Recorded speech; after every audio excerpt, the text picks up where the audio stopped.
Welcome back everybody. In this video we're going to be looking at how to use the text elements inside of your System.io account.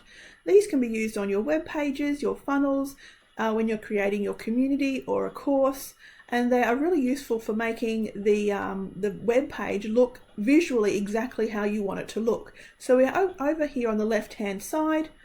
You can see our text elements. We have text, which is like a paragraph element, our headline text, bulleted list, and our content box. And we can drag and drop those into our web page here, which is the blue section here. Remember, we did our header and our footer in another video.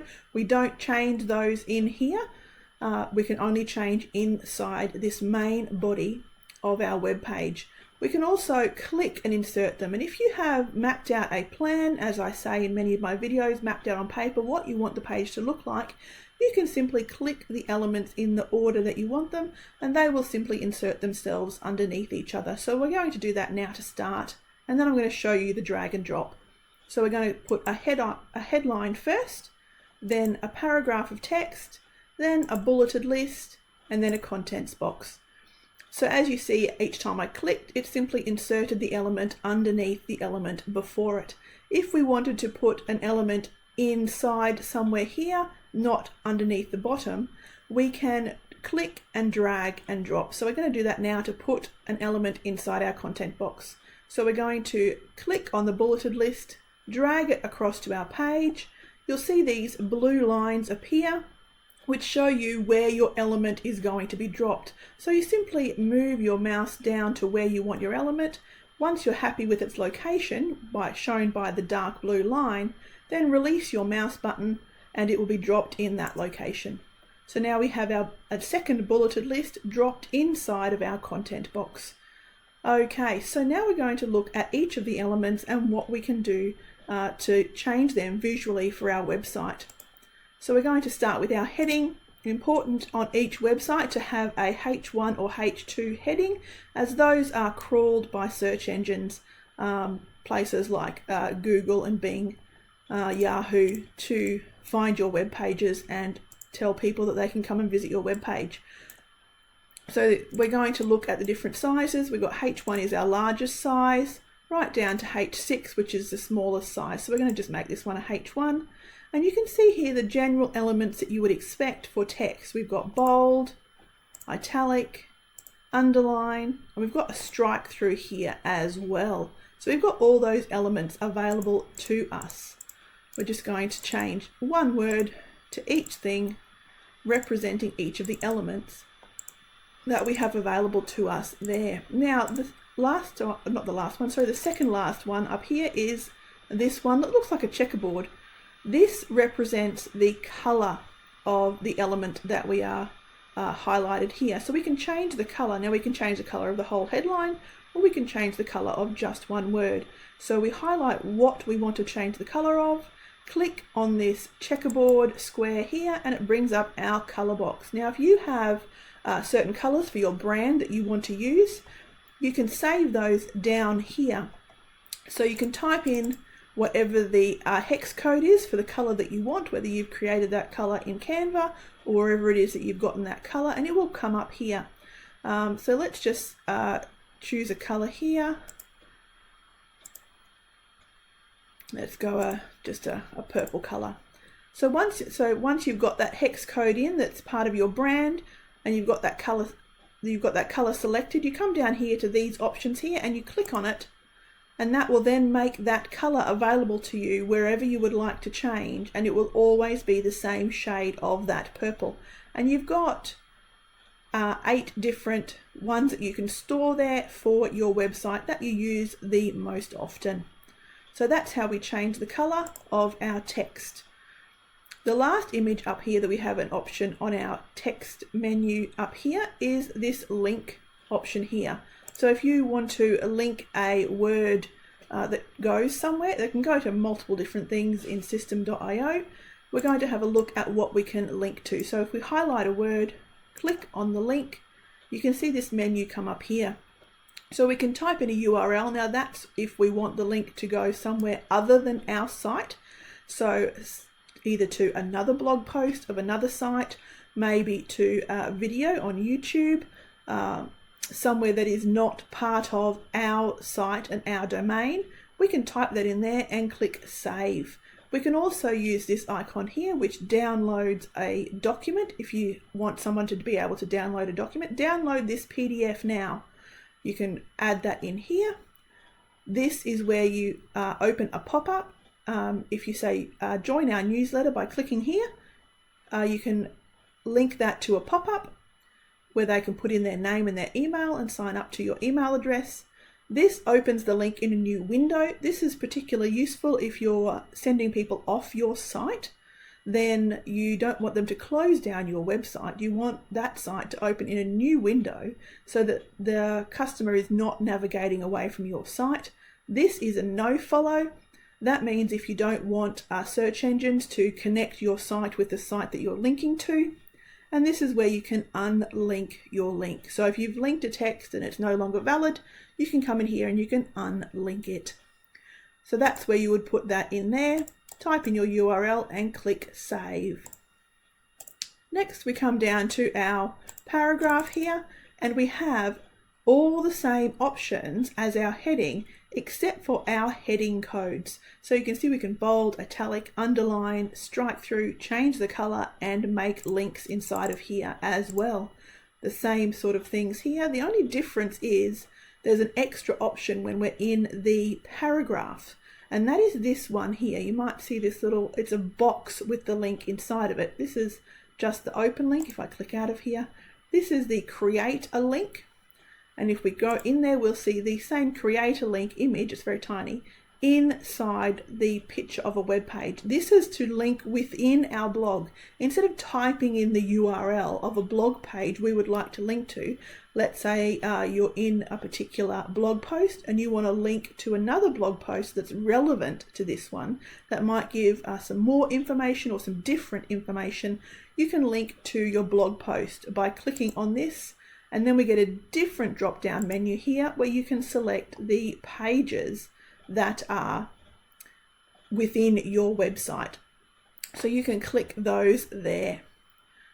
And then if you change that website, it will continue to be linked here on this spot because it's within your own site. So that's the other option that we have in the paragraph.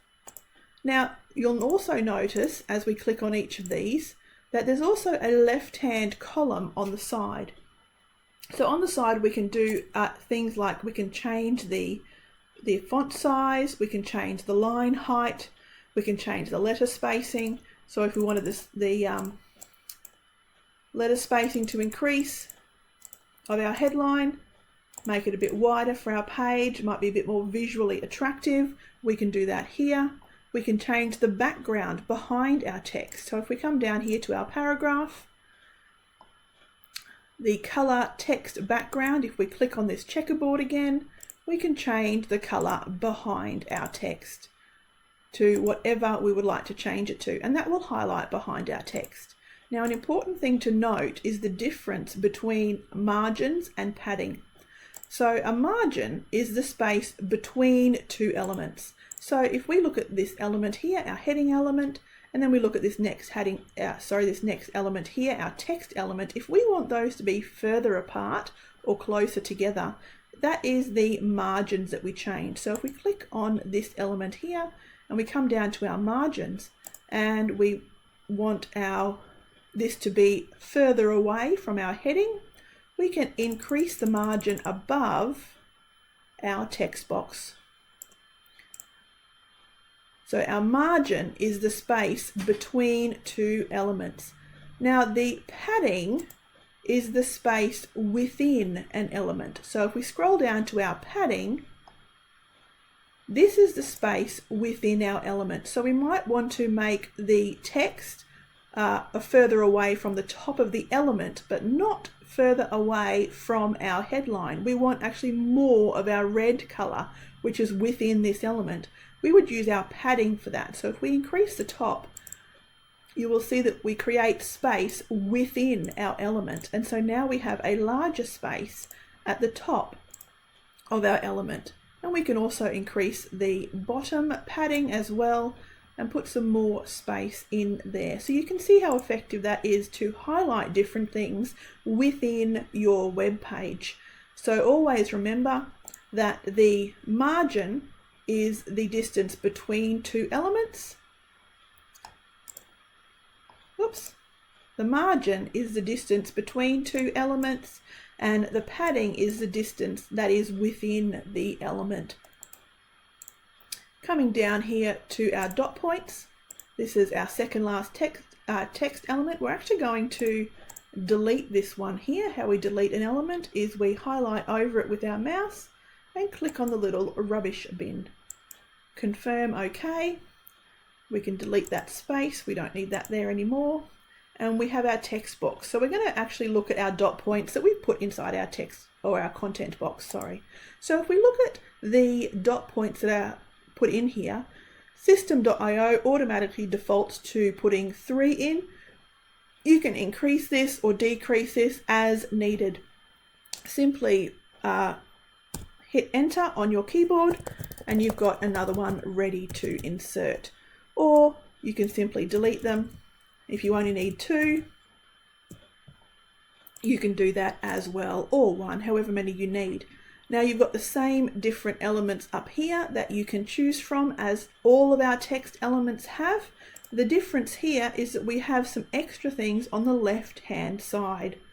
So if we scroll down, we have this icon selector and icon size, which are different from our other elements. So this is the size of our icon. We can increase our icon or decrease our icon as needed. We can also change how our icon appears. Circle, cross. We can change it to images, got light bulbs, and you can search for different things in here to see what there is. There is a massive different things that you can search for. So let's go tree. We've got some tree elements here that you might like to use. It might be relevant to your website or whatever it is that you would like to use. And then we can scroll down and we can choose the color of this icon. So we can change the color. Let's use our color that we have saved.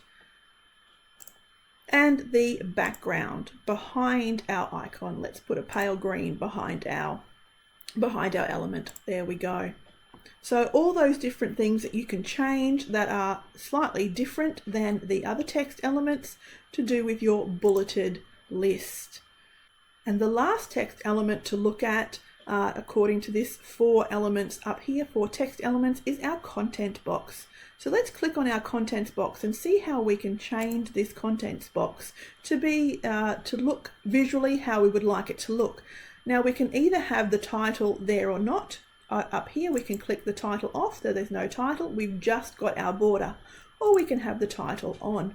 We can also change the color behind this box here.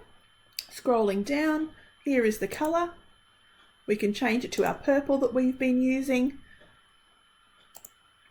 which makes the behind the title that purple color, and we can change the text size of our title within there as well.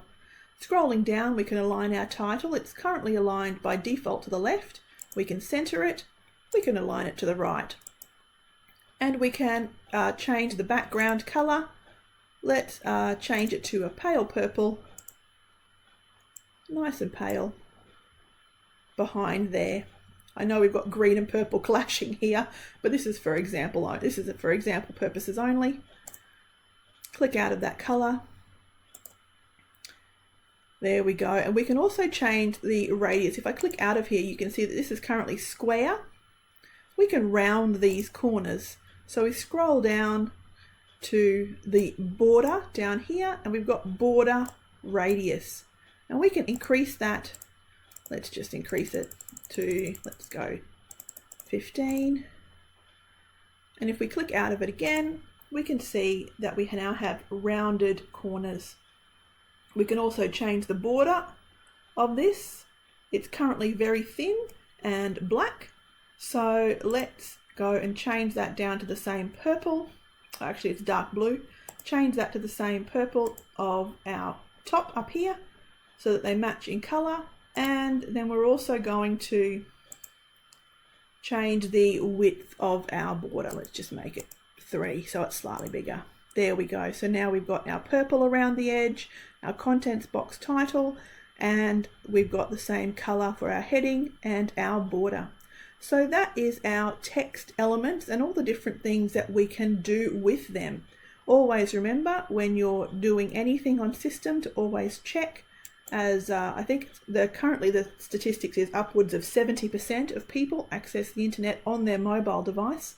So always come down here on the left hand side right at the bottom and check how it's going to look on mobile. So system does a great job of actually making your websites automatically mobile friendly, but you can come in here and you can change things and different elements that will appear only on mobile. So if we click on one, we'll come over here and see this little image over here. This image says that this element, if we change it, it will only be changed on mobile. So you can see that we need a bit more padding on mobile, so we come down. Remember, padding is within an element.